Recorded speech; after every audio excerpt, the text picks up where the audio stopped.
이사야가 활동하던 시대에는 강력한 이방 나라 중에 아시리아, 즉 아수르죠.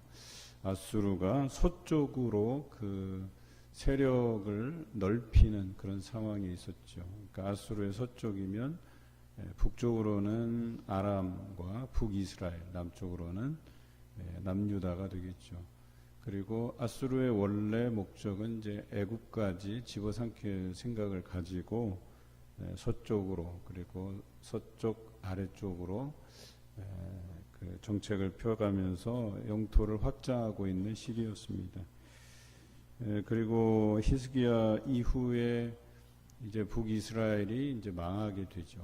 아람이 망하고 북이스라엘이 망하고, 그리고 처음에는 남유다가 아수르에게 그 북이스라엘을 침공할 수 있는 빌미를 제공하게 돼요. 원래는 북이스라엘과 남왕국 유다가 아람과 더불어서 협력 관계를 유지했으면 쳐들어올 리 만무했을 텐데, 남유다가 오히려 아수르에게 붙는 바람에 아수르는 북이스라엘을 이렇게 침공할 수 있는 명분을 얻게 돼요. 그렇게 해서 오히려 남유다는 강대국에 붙어서 자신들이 뭔가 유익을 얻으려 했지만 오히려 그것이 위협이 되고 말죠. 그리고 히스기야 때에 사네립이 침공을 하게 됩니다. 그리고 예루살렘을 남겨두고 모든 것이 다 점령되는 상황에 이르렀죠. 그리고 그때 히스기야는 처음에 애굽을 의지해서 군대를 끌어들여서 협조를 받을 생각이었는데, 이사야 선지자가 만류하고 하나님을 의지하도록 하게 만들죠. 우리는 대표적으로 그 사건을 기억할 겁니다. 그래서 하루가 지나서 사네립의 군대가 다 망하고, 또 사네립은 본국으로 돌아가서 암살당하고 아수르라는 나라가 이제 약화되는 이제 계기가 되죠. 또한 히스기야가 그 목숨 병들어서 그 목숨을 거두어 가실 때에 그가 간구해서 또 그의 목숨을 연장시켜 주시는 장면들을 보게 돼요. 그 이후에 히스기야는 자신이 쌓았던 것뿐만 아니라 이전에 솔로몬 시대 이후로 계속해서 쌓여져 왔던 나라의 어떤 풍성함을 자랑하려고 하다가 결국에는 그것이 다 바벨론으로 옮겨갈 것이다 라고 하는 예언을 듣게 돼요. 그리고 시대를 지나서 요시야 시대에는 이제 이 나라가 망하게 될 것이다 라는 예언을 듣게 됐죠. 오늘 이 이사야를 우리가 묵상함에 있어서 아주 중요한 단어는 날의 개념이라고 했어요. 날이라는 표현이 굉장히 많이 나와요. 이제 날에 대한 해석들이 여러 가지지만 첫 번째 해석은 누구에게는 심판의 날, 진노의 날이 누구에게는 구원의 날이 될 것이다. 이것은 이제 예수 그리스도의 그 재림의 날을 생각하면서 묵상하면 그런 해석이 가능하고, 그런데 오늘 이 이사야가 활동했던 시대에 국한해서 해석한다면 여기 날의 개념은 여호와의 분노의 날, 진노의 날인데, 이 분노와 진노는 영원히 가는 것이 아니고 오래 가는 것이 아니고 하나님께서 이 백성을 다시금 구원하시기 위해서 주시는 어떤 징계의 날이기도 하다, 이렇게 해석할 수 있겠죠. 그러니까 구원이 전제되어 있는 그 하나님의 심판이다라고 하는 것이요. 그래서 이 시각으로 보면 이사야 이후에 남유다가 멸망할 때 예레미야 선지자가 등장하게 되고, 그들 멸망할 것이나 다시금 하나님께서 그 70년 포로기를 지나서 돌아오게 할 것이다 라는 메시지를 이사야에 이어서 이사야도 회복의 선언들을 해요. 그러니까 하나님께서 진노의 날, 심판의 날을 반드시 주시는데 거기에는 하나님의 구원이 전제되어 있다는 표현과, 또 이후에 예레미야 선지자가 70년 포로기 이후에 다시 너희가 예루살렘으로 돌아올 것이다 라고 하는 예언, 그리고 예레미야 선지자 이후에 에스겔 선지자가 등장해서 뭐예요? 그 바벨론 포로기를 함께 하잖아요. 그런데 에스겔이 그 바벨론 포로기를 함께 하면서 우리가 에스겔 37장에서 보듯이 마른 뼈가 살아나는 환상을 통해서 너희가 다시 회복될 것이다. 이런 메시지를 주신단 말이에요. 오늘 4장의 말씀은 그것을 표현한 것이에요. 그래서 1절과 2절에 똑같이 그날에, 또 2절에도 그날에 라고 시작하지만 앞에 그날과 뒤에 그날이 다른 날의 개념이에요.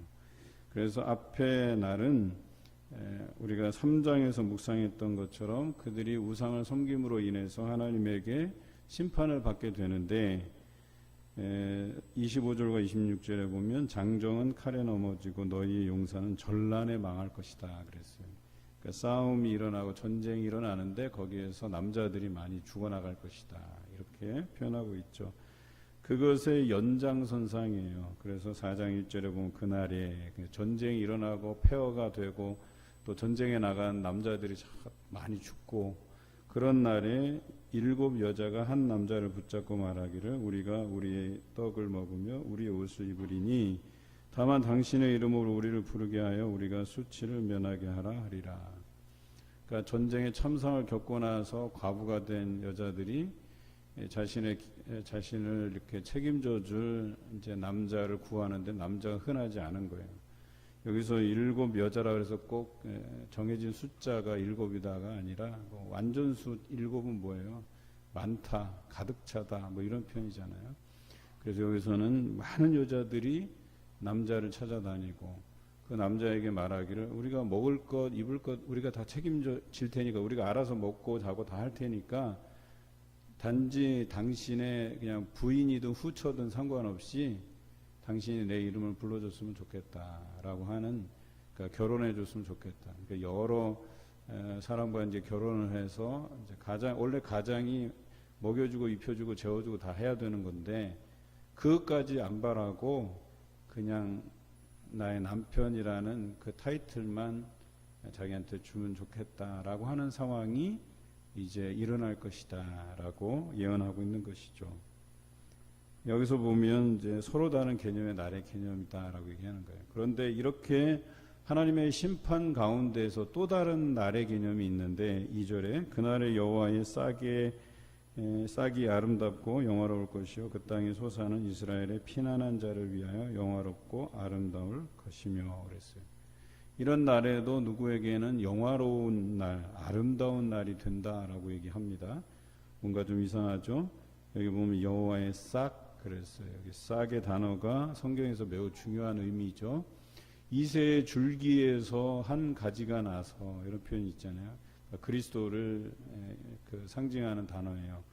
그래서 가지 또는 싹이라고 해석되는 이 히브리어는 체마흐라는 단어인데요. 이 체마흐라는 단어를 잘 알고 계셔야 돼요. 싹 혹은 가지로 표현되는데 원래 히브리어 언어로는 싹으로 번역하는 게 맞아요. 새싹, 도단하다. 그런데 싹이 도단하기 위해서는 땅의 어떤 기운을 뚫고 아주 뭐랄까요, 의지력이 강한, 그래서 죽을 것 같은데 그 연약한 싹이 그 새순이 나서 어떤 열매로 이렇게 자라날 때까지의 그 의지력을 표현해요. 그러니까 여기서 말하는 여호와의 싹이라고 하는 것은 하나님의 구원, 그러니까 예수 그리스도를 또 예표하기도 하기 때문에 그 예수 그리스도를 통해서 우리에게 그 인류의 구원의 희망을 가져다 준 것을 이야기하면서도 하나님의 구원이라고 하는 것은 사라질 듯하는 그 절망적인 상황에서도 싹이 돋아나는 것처럼 꾸역꾸역 올라온다는 거예요. 이게 죽지 않고 새로운 희망이, 소망이 싹트고 올라오고 또 그것이 결과적으로는 열매를 맺게 된다, 이런 표현이에요. 지금 이런 전쟁의 폐허를 그들이 경험하게 될 것인데 그 안에서도 절망적이고 이거 나라를 다시 우리가 일으켜 세울 수 있을까라고 하는 절망적인 상황에서도 하나님께서 그들을 구원해 내시겠다고 하는 표현이다라고 하는 것이죠. 그리고 여기 보면 이스라엘의 피난한 자 그랬어요. 이 와중에서도 하나님을 의지하고 있는 사람들이 있었다는 거예요. 그래서 이사야서에는 이것의 다른 표현으로 구루터기라는 표현을 쓰는 거예요.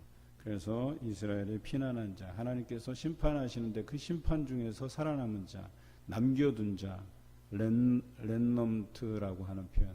그러니까 하나님께서 남겨두신 자들을 통해서 다시금 부흥하게 하시고 성장하게 하시고 구원을 베풀어 주신다, 이런 표현이에요.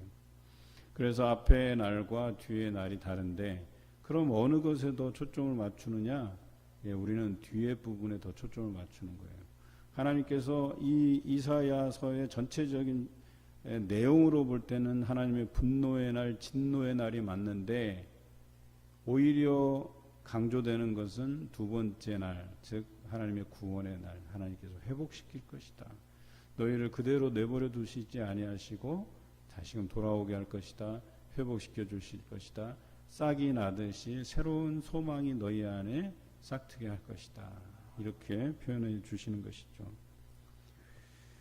3절에 시온에 남아있는 자, 예루살렘에 머물러 있는 자, 같은 의미, 시온, 예루살렘 다 이 하나님의 선택된 백성들을 의미해요. 그래서 남아있고 머물러 있고, 앞에서 표현한 것처럼 이스라엘의 피난한 자, 또 다른 표현을 하면 그루터기, 남아있는 자. 예루살렘에 생존한 자 중 기록된 모든 사람은 거룩하다 칭함을 얻으리니. 이것이 굉장히 중요해요. 우리 사회에서는 어때요? 지금 크리스찬들이 좀 줄어간다, 이렇게 그런 성향으로 보이죠. 그런데 이 안에서도 그 믿음을 지키는 거룩한 자들이 있다는 거예요. 그러니까 그루터기가 있다는 거예요. 그런데 우리는 줄어드는 현상에 대해서 기독교가 희망이 없다, 앞으로 뭐 이럴 것이다, 이런 전망을 내놓는데, 저는 좀 다르게 생각해요. 성경적인 해석이라면 이 이스라엘이, 이 남유다가 결과적으로 망하게 되잖아요. 그런데 그 얼마 되지 않은 이들을 통하여서 하나님께서 다시금 예루살렘으로 돌아오게 하시잖아요. 마치 이것은 뭐냐면 애굽에서 종로를 탈 때에 또 그들의 백성을 출애굽시켜서 가나안 땅에 정착했던 그 과정으로도 이해할 수 있고, 더 거슬러 올라가면 하나님께서 큰 민족을 이루시기 위해서 애굽에 먼저 요셉을 보내고, 그리고 그의 형제들을 가뭄을 피해서 그쪽으로 이동해서 큰 민족을 이루게 하잖아요. 그러니까 뭐예요? 가장 어려운 시기, 그리고 약하다고 생각하는 그때에 하나님께서는 그것을 남겨두어서 그들로 다시금 성장하게 하시고 부흥하게 하시고 큰 민족을 이루게 하시고 새로운 소망을 주어서 구원케 하신다라고 하는 이 섭리가 강조되어 있는 이 예언서다라고 얘기하는 거죠. 이사야가 그것을 이야기하고 있어요. 심판의 날, 분노의 날. 그러나 하나님께서는 그것이 사랑의 미에, 사랑의 채찍으로 우리를 때리신다. 그리고 결과적으로는 우리를 구원하시기 위한 것이다. 우리를 거룩한 백성으로 다시금 되돌려 놓기 위한 작업이다라고 하는 거예요. 그래서 이 땅에 거룩한 자들을 남겨두시는 거예요. 그래서 오늘 그것을 이야기하고 있는 것이죠. 4절에 이는 주께서 심판하는 영과 소멸하는 영으로 시온의 딸들의 더러움을 씻기시며 예루살렘의 피를 그 중에서 청결하게 하실 때가 됨이라. 여기 때의 개념이 중요해요. 이것은 전적으로 우리가 어떻게 행동하고 어떤 마음가짐을 가진다고 해서 하나님께서 그 때를 봐서 구원을 베풀어 주시는 게 아니에요. 하나님이 정하신 때가 있다는 거예요. 하나님의 방식대로 이것을 이끌어 가신다라고 하는 것이죠. 사람들은 어리석어요. 자신이 주도하고 자신이 뭘 하면 될 것 같다고 생각을 해요. 자신이 잘났다고 생각하고 자신이 이 분야에서는 최고라고 생각하고 똑똑하다 생각하고, 이것은 굉장히 아둔한 생각들이에요. 우리보다 과연 어리석은 존재들이 더 있을까라고 할 정도의, 아는 것 같지만 모르는 게 더 많은, 그런데 모르는 게 더 많으면서도 다 안다고 생각하는 어리석은 인생이 인간이에요. 그런데 하나님께서는 이 인간들의 그 어리석음을 내려놓게 하시고 청결하게 하시고 죄된 것들을 다 어때요? 그 더러운 것들을 다 씻기시기를 원하신다라고 하는 거예요. 그냥 되돌려 놓는 게 아니에요. 그래서 이 땅에 거룩한 자들을 남겨놓으시는 이유가 이들을 통하여서 하나님의 그 거룩함을 선포하고 내가 거룩하니 너희도 거룩하라라고 하는 이 하나님의 말씀으로 돌아가게 만든다라고 하는 것이죠. 5절에 여호와께서 거하시는 온 시온산과 모든 지폐 위에 낮이면 구름과 연기, 밤이면 화염의 빛을 만드시고 그 모든 영광 위에 덮개를 두시며, 그 앞에는 하나님의 때에 이들을 거룩하게 만드신다 그랬어요. 그들의 더러운 것들을 다 씻겨내고 하나님께서 거룩한 백성으로 삼으시는데 어떻게 그들을 인도해 가시냐? 구름과 화염. 거기서 많이 듣던 거죠. 예, 구름과 어때요? 불기둥.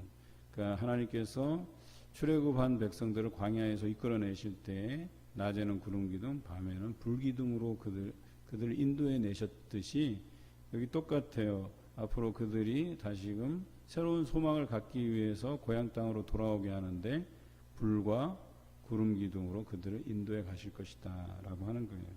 또 한 가지 의미는 낮이든지 밤이든지 구름과 화염으로 그들을 보호하시겠다고, 또 모든 영광 위에 덮개를 두신다고 하신 것은 하나님께서 그들을 돌보실 뿐만 아니라 그들에게 은혜와 기쁨을 허락하여 주신다, 이런 표현이에요.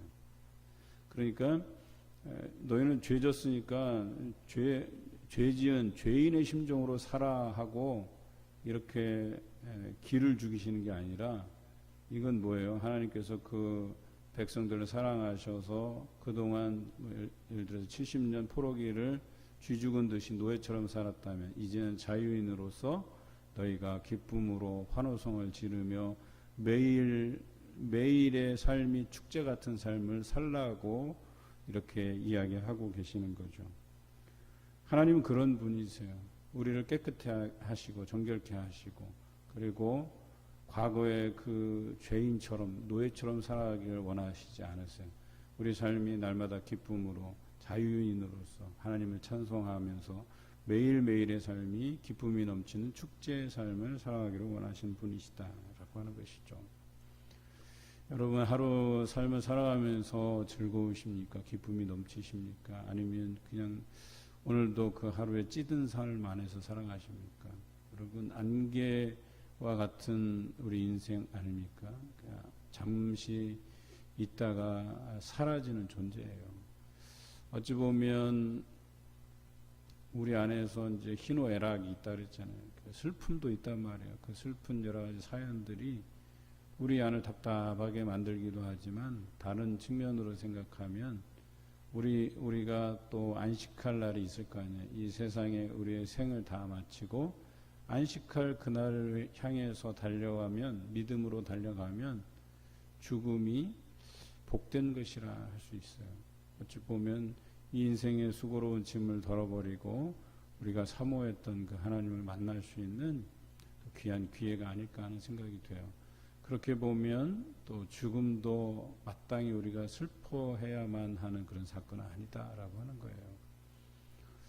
근데 우리 안에서 이런 많은 감정적인 부분들을 요동치게 만드는 요소들은 많다는 거예요. 때로는 기쁘기도 하고, 때로는 그냥 기분이 확 다운돼서 그냥 슬프기도 하고, 어쩔 때는 굉장히 두려워하고, 또 어쩔 때는 굉장히 믿음 있게 담대하게 용기 있게 나가기도 하고 그래요. 그런데 일관성이 있다면 좋겠다라고 하는 것이죠. 하나님께서 우리와 함께 해주신다면 이 어려운 상황에서도 거룩한 이들을 하나님께서 보호하시고 남겨두듯이, 우리가 하나님 앞에 열심히 신앙생활했다면, 부끄러울 것이 없다면 그것으로 만족할 수 있다라고 하는 것이죠.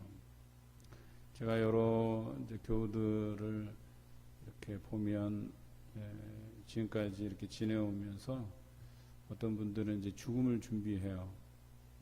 그 자신이 알아요. 바울이 자신의 죽음을 예견했듯이 이제 하나님께서 부르실 날이 가까이 왔구나. 그런데 두 가지 현상을 보여요. 지금까지 그 믿음으로서 여기저기 흔들리던 사람들은 죽음을 두려워하지만, 지금까지 믿음 생활 잘 해온 사람은 침착해요. 이제 하나님께서 부르실 때가 됐고 내가 이 고통을 끝내고 또 하나님 곁으로 가겠구나 하는 그런 마음으로 차분하게 죽음을 맞이할 수 있다는 것이죠. 그런데 똑같아요. 또 그렇다고 해서 어떤 사람에게는 그냥 그런 죽음의 길이 또 극적인 반전을 통해서 생명을 다시 얻게 되는 경우도 있잖아요. 히스기야가 그런 사람이잖아요. 죽게 되었는데 하나님께 간구함을 인하여서 이렇게 긍정적인 상황으로 바뀌었잖아요. 생명이 연장받았잖아요. 그런데 중요한 것은 뭐냐면 그 연장받은 것으로 인해서 히스기야가 다시 교만해졌어요. 결과적으로 자랑하려고 하다가 그래서 그 모든 것들이 바벨론으로 옮겨갈 것이라고 하는 처절한 예언을 듣게 되거든요. 그러니까 우리가 죽어도 살아도 주를 위해서라고 하는 표현을 잊지 말아야 된다는 거예요. 그것으로 인해서 우리가 일희일비할 필요가 없다는 거예요. 그냥 우리는 주어진 인생, 주어진 시간들을 하나님 잘 믿고 살아가면 되는 문제를 가지고 우리가 그걸 가지고 너무 흔들리지 않았으면 좋겠다라고 하는 거예요. 저도 죽음을 생각해 보면 나도 언젠가는 사랑하는 이들을 남겨두고 가야 될 때가 있겠구나 하는 생각을 해요. 그러면 나는 어떤 신앙으로 그것을 맞이해야 될 것인가 이것을 늘 걱정하고 고민해요. 그런데 기도하는 것은 그 죽음 앞에서도 내가 담대히 믿음을 지키면서 그냥 정말 의연하게 그것을 받아들이면 좋겠다 하는 생각을 가지는 거죠. 그게 믿음 있는 자의 소원이라고 이야기하는 거예요. 오늘 여기에 이 거룩한 자들은 그런 상황이에요. 이 전쟁으로 인해서 이 나라가 멸망할 것인데 그 안에서도 우리는 믿음을 지키고 하나님께서 데려가시든지 남게 하시든지 또 어떤 방식으로든 우리를 남게 하신다면 새로운 소망을 꿈꾸게 하시고 다시금 이 나라를 일으켜 세우며 부흥의 길로 나아가게 할 것이다 라고 하는 그 믿음을 가지고 있었을 거란 얘기죠. 그래야 된다는 거예요. 우리의 삶이라는 게. 코로나로 인해서 많은 어려움을 겪고 있어요. 가게 하시는 분은 말도 할 것 없이 또 일반 사람들에게도 이 어려운 상황들은 또 어떻게 우리가 새로운 희망을 꿈꾸기가 어려울 지경으로 또 이렇게 새로운 변수들이 계속해서 생겨나고 있어요.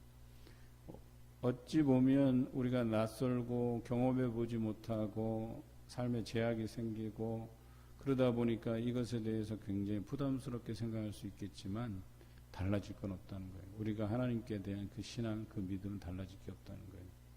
근데 두 가지 현상으로 나타나요. 어떤 사람은 그 믿음을 지키면서 꾸준히 이 코로나이든 아니든 하나님께 대한 그 믿음이 변치 않는데 어떤 사람은 그걸 이용한다는 거죠.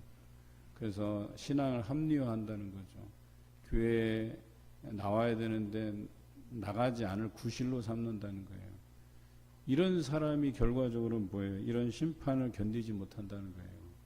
그런데 믿음을 지키는 이가 거룩한 자고 그루터기고 남은 자고 그리고 하나님께서는 이 남은 자들을 통해서 하나님의 거룩한 구원을 이루어 가신다라고 하는 것을 믿으시기 바랍니다.